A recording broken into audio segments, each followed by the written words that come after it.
Hey there, Planet Poke people, it's me, DeoGenZ, here once again with Pokemon of the Week.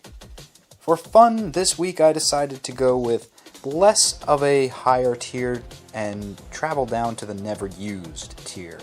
Head to Hoenn and find ourselves a fascinating poke that changes with the weather called Castform.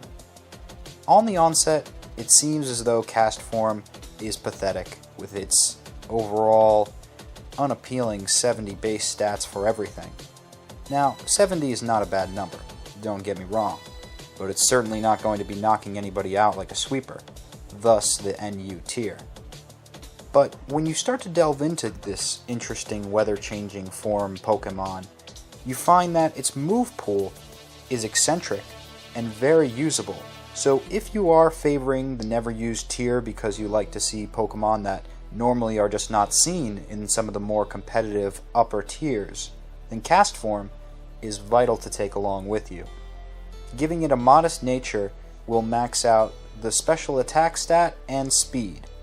Since everything is pretty much the same on this poke, you could argue that maybe you'd want to upgrade attack, or maybe you'd want it to be more defensive, but the main purpose of Castform is to show the novelty of weather change. If you're someone who likes to battle in varying conditions and sets your team up according to rain or sun, so if you're packing some solar beams or maybe thunder on other members of your team, so multi-members have rain dance, then Castform fits in perfectly here.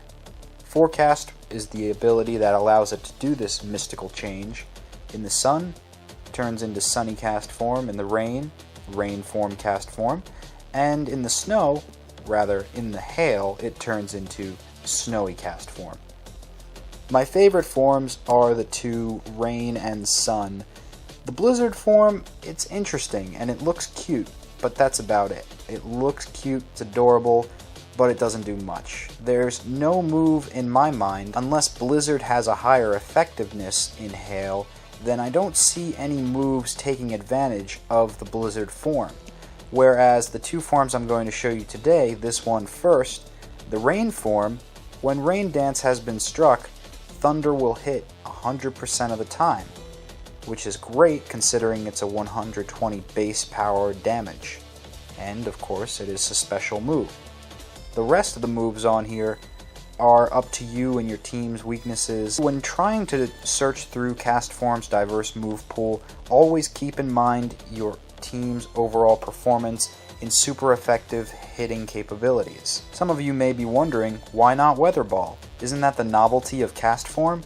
Yes, I suppose it is, but to me the novelty comes in the fact that it can change forms and types with the weather. Weather Ball, however, only has a base power of 50. So let's see, 50 versus Scald, which if I'm correct on this is 80, plus the power to burn opponents on a chance. Yeah, I definitely want Weather Ball not in this set. Scald is much better for a choice of water moves to pick. Moving on to what happens when the rain fades away and the sun comes shining out, the sun turns Castform into the blazing form, and here you'll want to change up the moves accordingly. Since sun is on the field, the two effects that you can look forward to is the upgrading of fire type attacks. Also solar beam will strike without needing one turn to charge up beforehand. It's very useful considering that now Castform's type also changes to fire as well, so it will be susceptible to water types, which can be handily taken care of with a solar beam and ground as well. And for the last two moves, again, it's up to you and your team's weaknesses and strengths. You want to make sure that it's balanced out on all sides and that any opponent that comes your way can be taken out.